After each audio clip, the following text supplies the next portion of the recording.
And now to Counterspy.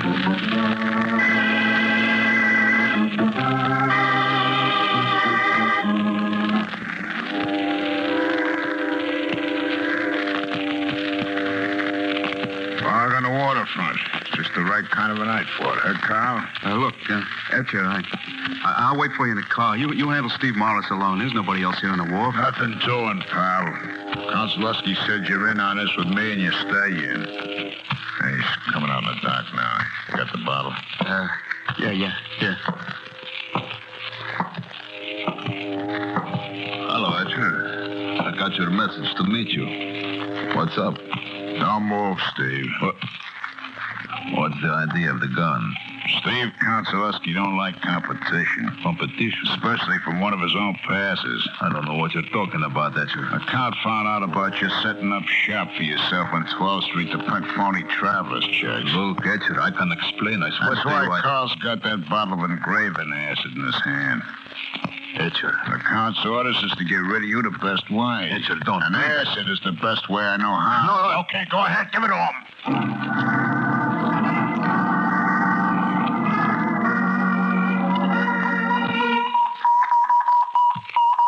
All Counterspy field officers stand by. This is headquarters, Washington. A special message from Mr. David Harding. This is David Harding. One of the cleverest counterfeiting rings in criminal history is now operating in high gear. This gang specializes in passing fake traveler's checks and has to date cashed over $500,000 worth in 37 states. All Counterspy field officers will immediately contact local police authorities and set up Cooperation Plan R3. Reports will be radioed daily to this headquarters.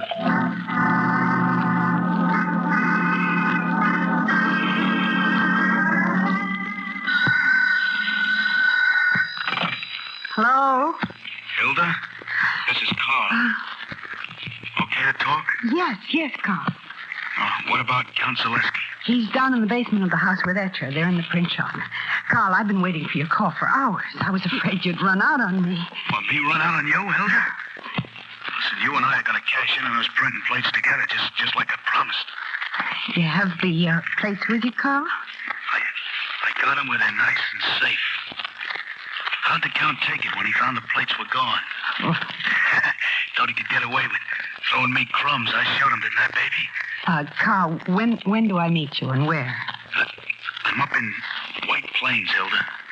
Remember that spot outside town where we parked on our first date? Uh-huh. I'll be waiting for you there. I'll start right away, Carl. From here on, honey, it's just you and me. And a nice fat $1,000,000 thanks to the Count's plates. See ya. Well, Hilda? It's all arranged, Konsolowski. He's waiting for me up at White Plains. And the plates? He says he has them in a safe place. Hilda performed excellently. Don't you think, Etcher? Sure. He's a regular Catherine Hepburn. Carl, I feel like such a... Well, Carl isn't a bad sort. What's the idea of slapping me? To remind you, my dear Hilda, just what a bad sort Carl is. A low, despicable thief. Slimy double-crosser. Makes one lose faith in human nature. 3 months my best engraving work went into those plates for the new traveler's checks. Real masterpiece. And even more important than Etcher's professional pride is the tremendous financial setback. My passers throughout the country are awaiting the shipment of new checks. In the meantime, my press in the basement stands idle. $1 million business held to a standstill. And you have the temerity to say Carl is not a bad sort. Really, Hilda, I'm ashamed of you. Etcher, bring the car around. He'll go keep Hilda's date with Carl.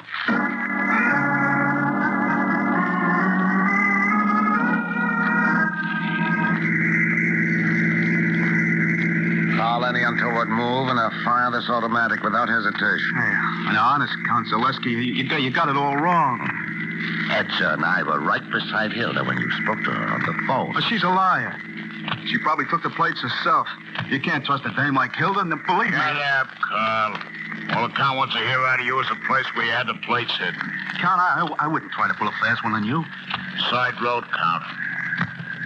Carl, I'm going to let Etcher have a session with you. But I told you. Perhaps recall the session with Steve Morris last month.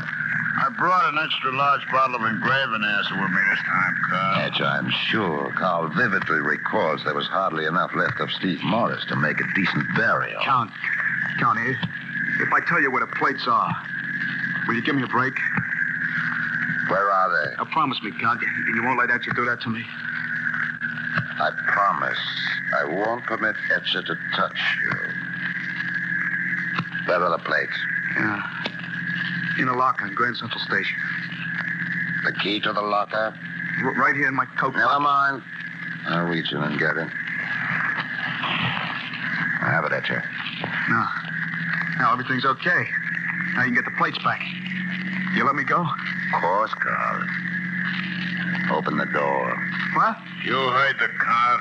Open the door of the car. You're going to jump out, Oh, Carl. but Card, you promised you'd give me a break. This is it. They're only doing 40 miles an hour. Now, jump. Card, please. No, please. Get out. Carl, what if the jump didn't finish him off? Pull up and turn back, Etcher.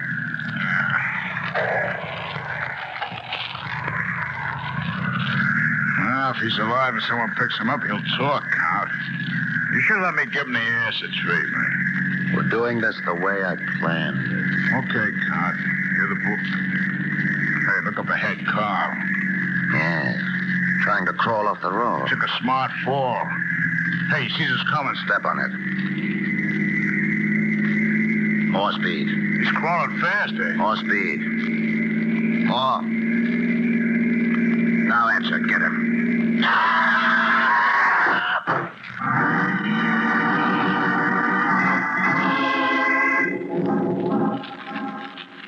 Hello, Hilda. Yeah. Quick, let me talk to the Count. Yes, just a minute.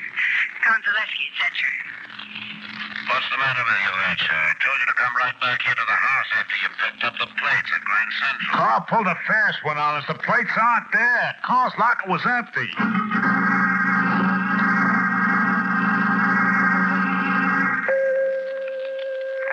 Harding, Washington, calling Peters at Baltimore field office. Peters, Baltimore field office. Go ahead, Chief. I'm leaving my office now to get the 5 o'clock train for New York. You board the train at Baltimore and meet me, car 4, compartment C. What's up, Mr. Harding? We've a surprise break in the traveler check fraud, Peters. I'll fill you in on the details on the way to New York.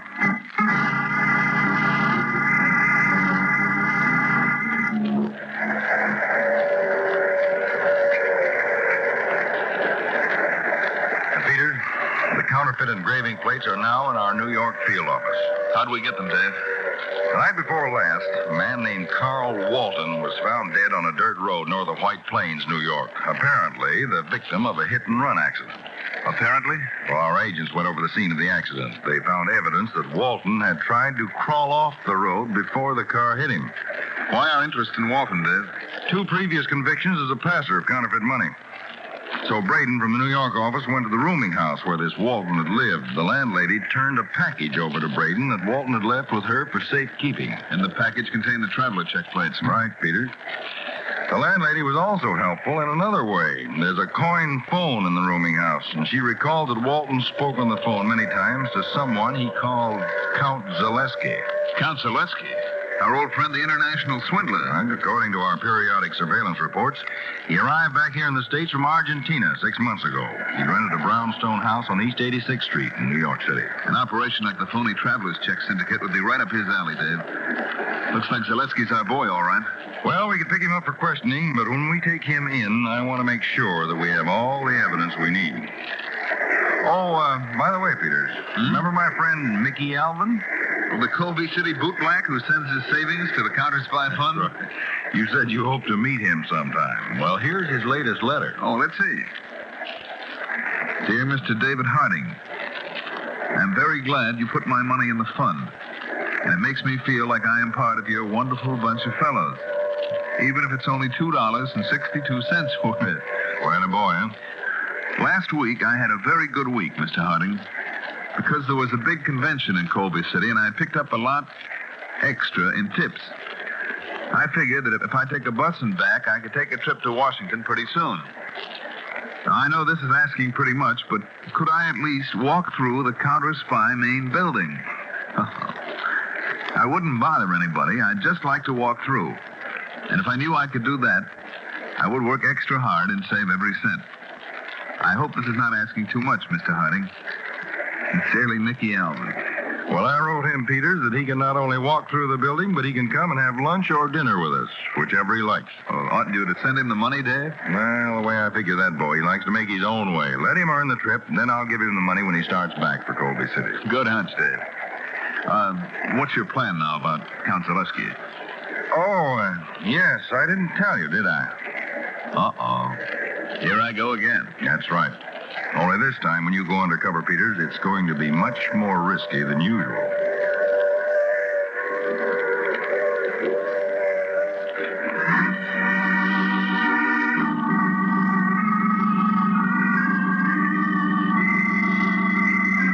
Hilda, I told you to stay away from that window.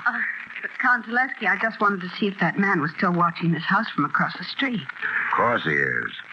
He may be from the police. Well, we'll soon find out. Etcher, Yes, Counselowski. come on upstairs. Well, Carl, you told me to stay down here in the basement. Keep working on the new plates. I got a more important job for you at the moment. And, Etcher, bring your gun with you.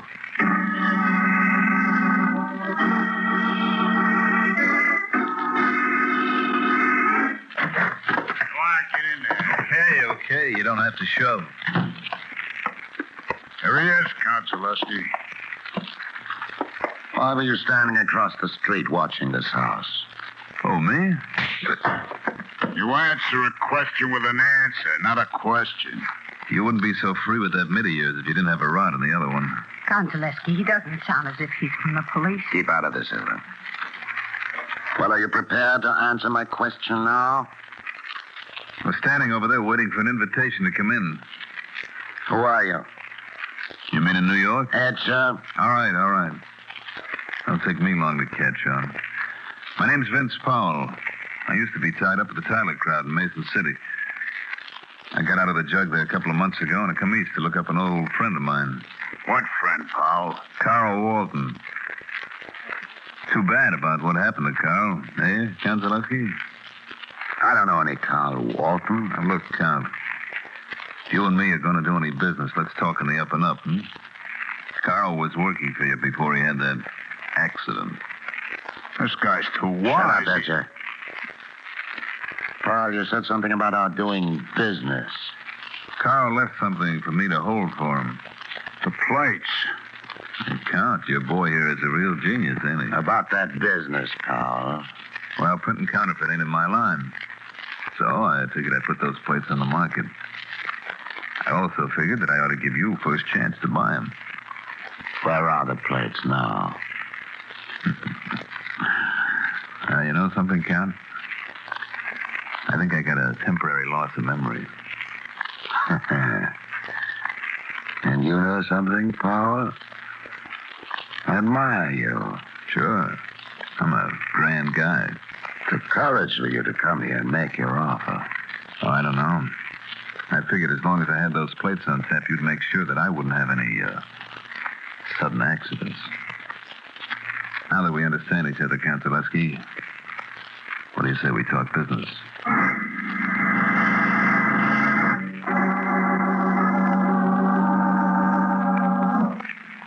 Peters to Harding.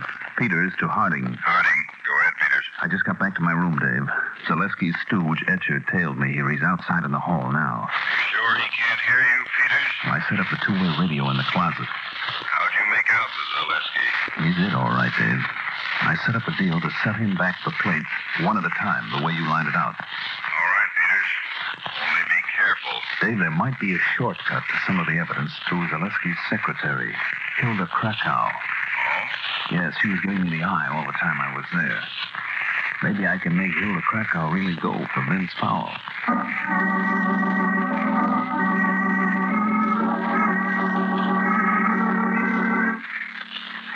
Vince Powell asked me to go out with him tonight, Count Zaleski. Of course, you accepted it. Look, Todd, I'm not telling you how to run your business, but I don't trust Paul. How do we know who he is? That's what I intend to find out, Etcher. Who he really is. If he actually was a member of the Tyler crowd and did serve time in Mason City, as he says, then a fingerprint check will prove it. I can get a routine check through a politician friend of mine in Mason City. Police won't know anything about it. Oh, I get you, Carl. You're going to use Hilda to get a set of Paul's prints, huh? Hilda. Use the compact trick. Make sure it's open when you drop it so the powder spills out. For his own sake, Vince Powell had better be everything he says he is.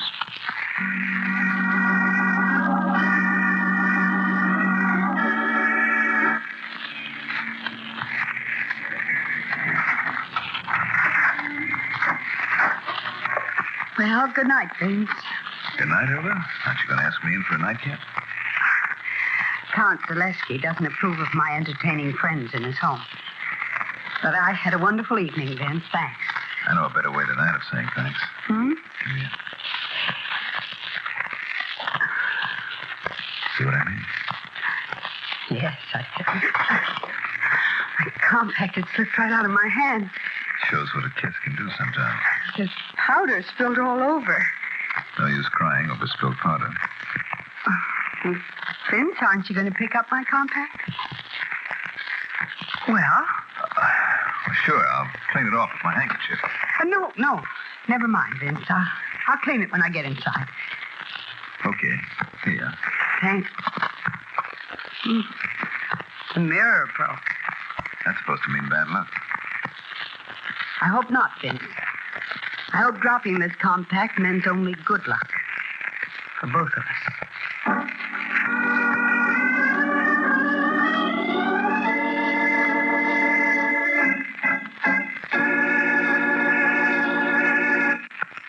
Now, back to Counterspy.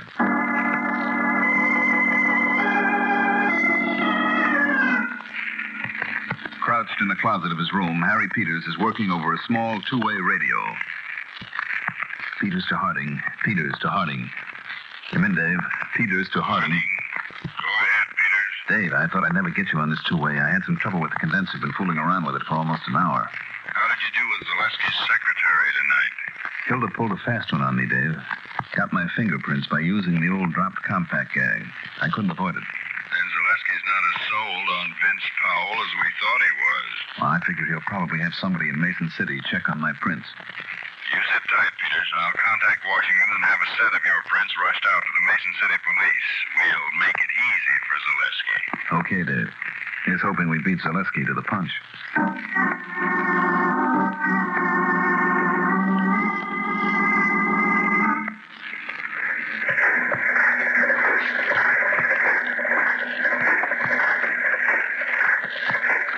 Now, Zaleski, here's a sample of the first round of traveler's checks for the new front plate. Excellent counterfeiting, Etcher. Don't want that press stopped until the run is completed. Then you'll set it up for the run on back plate. Too bad we haven't got that back plate right now, Carl. We'll have it by tomorrow night when Vince Powell makes his second and final delivery. Signal. Someone's coming down the stairs to the basement. Wait, I'll look out through the transparent mirror. It's Hilda. Unbolt the door, Etcher. Right. Come on, Hilda. Count Zaleski, the call just came in from Mason City. And? The fingerprints checked. Vince Powell's everything he says he is. Looks to me, Count, like our girlfriend Hilda's fallen again. Why, don't be silly. Would be a shame, Hilda, if you fall in love with Powell. Would be such a short-lived romance. What? What do you think? I'm afraid, Hilda, that Vince Powell will soon join his friend Carl Walton. But Vince hasn't double-crossed you. Hilda, did you think I was really going to pay him for those plates? My own plates? Well, the man's practically a blackmailer. And I detest blackmailers.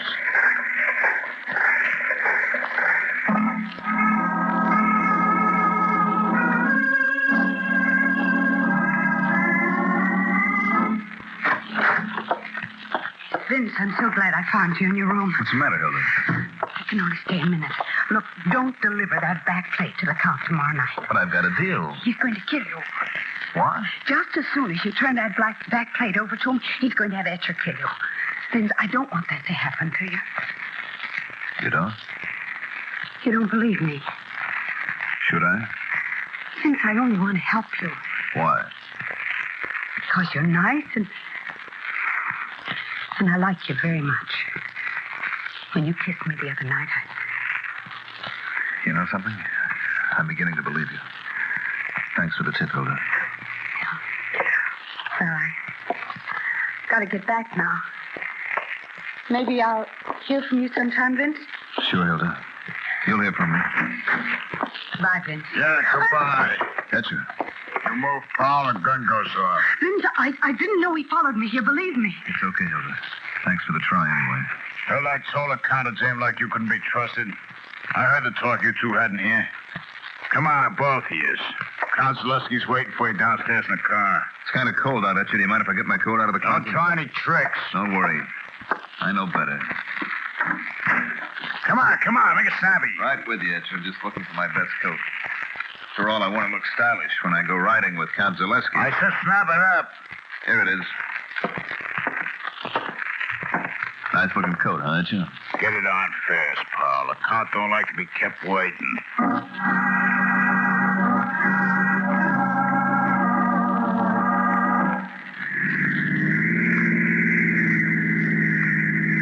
Etcher, there's a turn off the main highway up ahead. Take it. With pleasure, Count Zaleski. Hilda front here with me's got the shakes, Count. Hilda recalls what happened to Carl Walton. Don't you, Hilda? Count Zaleski, please don't do that to me. You don't have to worry about being thrown from the car, Hilda.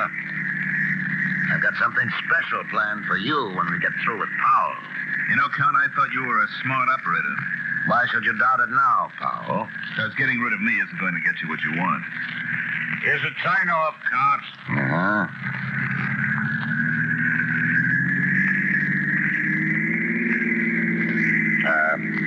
You were saying, Powell? Oh, yes, about my lack of judgment in disposing of you now. You need that back plate to finish printing the traveler's checks. You'll never get it this way. I realize that. But I'm forced to attend to first things first. It'll take Etcher a long time to make a new plate. You can save all that time. Sorry, Paul. No more deals. Be good enough to open that door. Look, Count, don't be a sucker. Open the door, Paul, unless you prefer that I fire this gun at you. Count, Police car. I can see the headlights in the rearview mirror. Step on it, Etcher.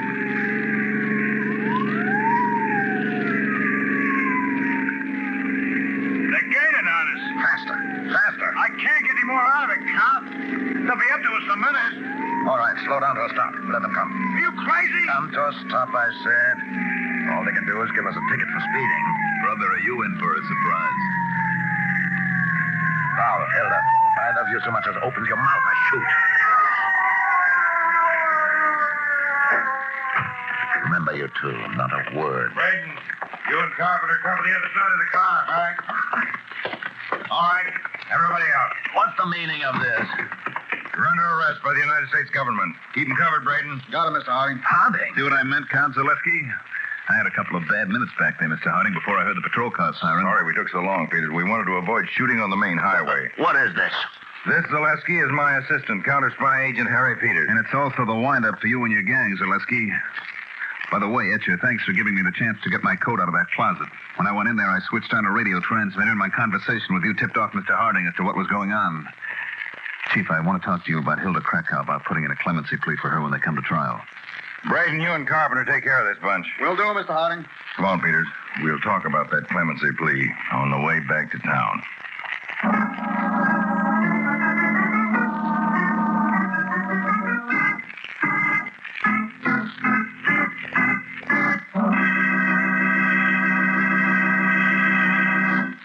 Tune in every Tuesday and Thursday, same time, same station, to Counterspy. Listen on Thursday for the exciting case of the Rats of Relief. An empty truck and a dead man lay at the bottom of the river as rats of relief gnawed at the goodwill between America and Europe. To smash the racket, a counterspy took his life in his hands to save another life. Be tuned in on Thursday to Case of the Rats of Relief on Counterspy.